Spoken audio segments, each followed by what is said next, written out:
Actually stroke అని జనరల్‌గా అందరూ మాట్లాడుతుంటారు. హార్ట్ స్ట్రోక్ అంటారు, బ్రెయిన్ స్ట్రోక్ అంటారు. బేసిక్‌గా అసలు స్ట్రోక్ అంటే ఏంటి? మన శరీరంలో ప్రతి అవయవానికి ఆర్గాన్‌కి బ్లడ్ సప్లై అనేది చాలా ముఖ్యమండి. బ్లడ్ ద్వారా ఆక్సిజన్, గ్లూకోజ్ ఇంకా పోషక తత్వాలు వెళ్తుంటాయి అవి నార్మల్‌గా పనిచేయడానికి. సో ఇప్పుడు బ్రెయిన్‌కి కూడా అలానే బ్లడ్ సప్లై అనేది చాలా అవసరం. బ్రెయిన్‌కి వెళ్ళే బ్లడ్ సప్లై ఆ రక్తనాళాలు బ్లాక్ అయినా కానీ లేదా ఆ రక్తనాళాలు చిట్లిపోయి అక్కడ మనకి బ్లడ్ వెళ్ళకపోతే అప్పుడు దాన్ని బ్రెయిన్ స్ట్రోక్ అని అంటామండి. ఓకే. హార్ట్‌దైతేనేమో హార్ట్ స్ట్రోక్ అంటాము. అంతే కదా! మరి మనం దాదాపుగా పక్షవాతం అని మాట్లాడుతూ ఉంటాము. కాళ్ళు చేతులు పడిపోయినాయి కొందరికి అని మాట్లాడుతూ ఉంటాం. అంటే ఈ బ్రెయిన్ స్ట్రోక్ అన్నా, పక్షవాతం అన్నా 2 సేమేనా? లేకపోతే ఏమన్నా తేడా ఏమైనా ఉంటుందా? సో పక్షవాతం అనేది ఒక సిమ్టమ్ అండి, అదొక లక్షణం. అంటే కాలు కానీ చేయి కానీ శరీరంలో ఒక భాగం యొక్క మూమెంట్ కదలికపోతే దాన్ని పెరాలిసిస్ అంటాము. అదొక సైడ్ పోతే దాన్ని పక్షవాతం అని అంటామండి. సో పక్షవాతానికి ఎన్నో కారణాలు ఉంటాయి. దానిలో కామన్గా చూసే కారణం ఏంటి అంటే బ్రెయిన్ స్ట్రోక్. అచ్చా! పక్షవాతానికి కారణం ఏదైనా ఉండొచ్చు. అంటే బ్రెయిన్లో ఒకవేళ ఈ రక్త సరఫరా తక్కువయ్యి వీక్నెస్ వస్తే బ్రెయిన్ స్ట్రోక్ వల్ల వచ్చిన పక్షవాతం అండి.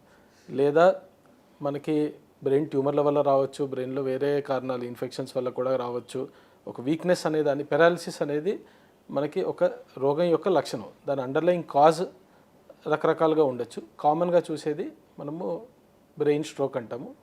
బ్లడ్ సప్లై లోపించడం వల్ల వచ్చేది. మామూలుగా అయితే అంటే ఆఫ్కోర్స్ అన్ని డిసీజెస్ అలాగే అయిపోయాయి సార్. ఇప్పుడు చాలా మందిలో 30స్‌లో కూడా బ్రెయిన్ స్ట్రోక్ అయింది, పడిపోయారు. అంటే యాక్చువల్లీ మా జర్నలిస్ట్‌లోనే సార్ ఒక అబ్బాయి జస్ట్ తలనొప్పి అని అదే రోజు తలనొప్పి అన్నాడంట. డాక్టర్ దగ్గరికి వెళ్ళే లోపే ఆయన ఇమ్మీడియట్‌గా డెత్ అయిపోయిందంట. అంటే తలనొప్పి అని వెళ్తేనే. అంటే అంత చాలా యంగ్స్టర్ ఆయన 30 కూడా అరౌండ్ 30 ఉంటాయి అంతే. అంటే ఇంత చిన్న ఏజ్‌లో అలా బ్రెయిన్ స్ట్రోక్ రావడము నిజంగా సాధ్యమా? ఎందుకు ఇలా అవుతుంది అట్లా? గత దశాబ్దంలో మనము యంగ్ పీపుల్ అంటే 50 సంవత్సరాలు కంటే తక్కువలో ఉన్న వాళ్ళలో బ్రెయిన్ స్ట్రోక్స్ ఎక్కువ అవడం చూస్తున్నామండి. దీనికి చాలా కారణాలు ఉన్నాయి. So traditional risk factor brain స్ట్రోక్కి కొన్ని రిస్క్ ఫ్యాక్టర్స్ అనేవి ఉంటాయి. దాంట్లో ముఖ్యంగా ఏంటి అంటే మనము మాడిఫైబుల్ రిస్క్ ఫ్యాక్టర్స్ అంటే దేన్నైతే కంట్రోల్ చేస్తే మనకి బ్రెయిన్ స్ట్రోక్ రాకుండా ఉంటుందో ఆ రిస్క్ ఫ్యాక్టర్స్ సాధారణంగా హై బ్లడ్ ప్రెషర్, డయాబెటీస్, దాని తర్వాత హై కొలెస్ట్రాల్, స్మోకింగ్ కానీ ఆల్కహాల్ ఇలాంటి హ్యాబిట్స్ అండి. అయితే ఇప్పుడు తక్కువ ఏజ్లోనే ఈ వ్యాధులు ఎక్కువ అవుతున్నాయి. పర్టికులర్లీ హై బీపీ, రెండోది డయాబెటీస్ అనమాట. ఇవన్నీ లైఫ్ స్టైల్ రిలేటెడ్ డిసీజెస్ అని కూడా అంటామండి. అంటే ఒక టైంకి వాళ్ళకి తినడం కానీ ఫుడ్ యొక్క క్వాలిటీ అంటే హై ఫ్యాట్ కంటెంట్ ఉన్న ఫుడ్స్ అలా తినడం వల్ల, రెండోది సరిగ్గా నిద్ర లేకపోవడము, దాని తర్వాత సైకలాజికల్ స్ట్రెస్, వీటి వల్ల ఏమవుతుందంటే ఈ లైఫ్ స్టైల్ వల్ల ఈ డయాబెటీస్ ఇంకా బీపీ మనము చిన్న వయసులోనే చూస్తున్నాం.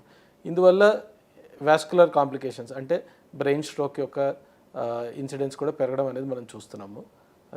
ఇవే కాకుండా యంగ్ పీపుల్లో కొన్ని డిఫరెంట్ కాజెస్ ఉంటాయి. ప్రత్యేకమైన కాజ్ అంటే సబ్స్టెన్స్ అబ్యూస్. అంటే ఇప్పుడు సిగరెట్ స్మోకింగ్, ఆల్కహాలే కాకుండా ఈ డ్రగ్ అబ్యూస్ కానీ ఇలాంటివి కూడా బ్రెయిన్ స్ట్రోక్కి దారితీస్తాయి. రెండోది కొన్ని జెనెటిక్ కాజెస్ ఉంటే కూడా అవి యంగ్ ఏజ్లో బ్రెయిన్ స్ట్రోక్ రావచ్చు అండి. కానీ మామూలుగా ఇప్పుడు ఉన్న ఇన్సిడెంట్స్ మనం ఎక్కువ చూసేది దేనివల్ల అంటే ఈ లైఫ్ స్టైల్ వల్ల వచ్చే ప్రాబ్లమ్స్ వల్ల బ్రెయిన్ స్ట్రోక్ పెరగడం అనేది చూస్తున్నాము. ఇక్కడ ఇంకొక మాట కూడా ఈ మధ్య వినిపిస్తుంది సార్. కోవిడ్ తర్వాత బ్రెయిన్ స్ట్రోక్స్, హార్ట్ స్ట్రోక్స్ 2 కూడా పెరిగినాయి అనేది ఒకటి. కోవిడ్ వ్యాక్సిన్ వేయించుకున్న వాళ్ళకి ఇది బ్రెయిన్ స్ట్రోక్ పెరిగింది అనేది. దీంట్లో ఎంతవరకు వాస్తవం ఉంది? కోవిడ్లో చాలాసార్లు మనము బ్రెయిన్ స్ట్రోక్ చూసామండి. అది కొన్నిసార్లు కోవిడ్ వల్ల, కొన్నిసార్లు కోవిడ్ యొక్క రిస్క్ ఫ్యాక్టర్ వల్ల కూడా అవుతుంది. కోవిడ్ వ్యాక్సిన్ వల్ల బ్రెయిన్ స్ట్రోక్స్ పెరిగాయి అనేది దానికి సరైన ఎవిడెన్స్ ఇంకా లేదు మన దగ్గర. ఓకే, కానీ కోవిడ్ వల్ల ఇన్ఫ్లమేషన్ అంటే రక్తనాళాల్లో వాపు వచ్చి వాటి వల్ల బ్లాక్ ఏర్పడడం అనేది చాలా కేసెస్లో చూసాము. అంటే సార్ ఈ సైటోకైన్ స్టార్మ్ అనేది వచ్చి దానివల్ల ఇన్ఫ్లమేషన్ అనేది ఏంటంటే రక్తనాళంలో దాని బ్లడ్ వెజిల్ యొక్క వాల్ అంటే రక్తనాళం యొక్క గోడ చాలా స్మూత్గా ఉండాలి, బ్లడ్ స్మూత్గా వెళ్ళేటట్టు. దాంట్లో ఒకవేళ ఏదన్నా డ్యామేజ్ అయితే మెల్లగా ఏమవుతుంది అంటే అక్కడ కొలెస్ట్రాల్ కాల్షియం చేరడం స్టార్ట్ అవుతుంది, చేరి అక్కడ బ్లడ్ క్లాట్ అవుతుంది, క్లాట్ అయిన వెంటనే బ్లాక్ ఏర్పడి సడన్గా బ్రెయిన్ స్ట్రోక్ రావడం అనేది జరుగుతుంది. ఇప్పుడు బ్రెయిన్ స్ట్రోక్ రాబోతుంది అని ఇప్పుడు హార్ట్ పెయిన్ గుండెపోటు వస్తేనే కనుక ఇట్లా చెయ్యి లాగుతుంది ఇవన్నీ చెప్తాం కదా సార్, అట్లా స్ట్రోక్ వచ్చే ముందు కూడా ఏమన్నా వార్నింగ్ సిగ్నల్స్ ఇస్తుందా? స్ట్రోక్ అనేది చాలా సడన్ ఈవెంట్ అండి. వార్నింగ్ సిగ్నల్ కంటే ఇక్కడ ఏంటంటే మీరు వార్నింగ్ స్ట్రోక్ అని అంటాము, లేదా దాన్ని మైనర్ స్ట్రోక్ అంటారు కొంతమంది వాడుక భాషలో. టెక్నికల్గా దాన్ని TIA అంటాం, ట్రాన్సియంట్ ఇస్కెమిక్ అటాక్ అని. సో ఇందులో ఏమవుతుంది అంటే మెదడుకి సేమ్ స్ట్రోక్ లక్షణాలే వస్తాయి. మెదడుకి వెళ్ళే మెదడులో ఒక భాగానికి రక్త సరఫరా తగ్గుతుంది లేదా బ్లాక్ అవుతుంది. దాని తర్వాత ఆటోమేటిక్గా ఆ లక్షణాలు తగ్గిపోతాయి. మళ్ళీ సాధారణంగా గంట లోపల తగ్గిపోతాయి, బట్ 24 గంటల దాకా కూడా కొంతమందిలో ఉండొచ్చు. వీళ్ళలో MRI స్కాన్, CT స్కాన్ ఏమైనా తీపిస్తే అవి నార్మల్గా ఉంటాయి. అంటే ఏంటంటే వీళ్ళకి ఒక స్ట్రోక్ వచ్చి ఆటోమేటిక్గా తగ్గిపోయింది అనమాట. ఇది చాలా మేజర్ వార్నింగ్ అండి. ఒకవేళ ఇలాంటి ట్రాన్సియంట్ ఇస్కెమిక్ అటాక్ ఉంటే వాళ్ళకి నెక్స్ట్ 48 అవర్స్లో ఆర్ వాళ్ళ లైఫ్లో స్ట్రోక్ వచ్చే రిస్క్ చాలా ఎక్కువ అయిపోతుంది. ఇలాంటిది మనం తొందరగా గుర్తించగలిగితే ఈ లక్షణాలు, అరే ఈ స్ట్రోక్ లక్షణాలు వచ్చి తగ్గిపోయాయి అని చెప్పి, అప్పుడు వాళ్ళని మనం ట్రీట్ చేస్తే మేజర్ స్ట్రోక్స్ ప్రివెంట్ చేయొచ్చు.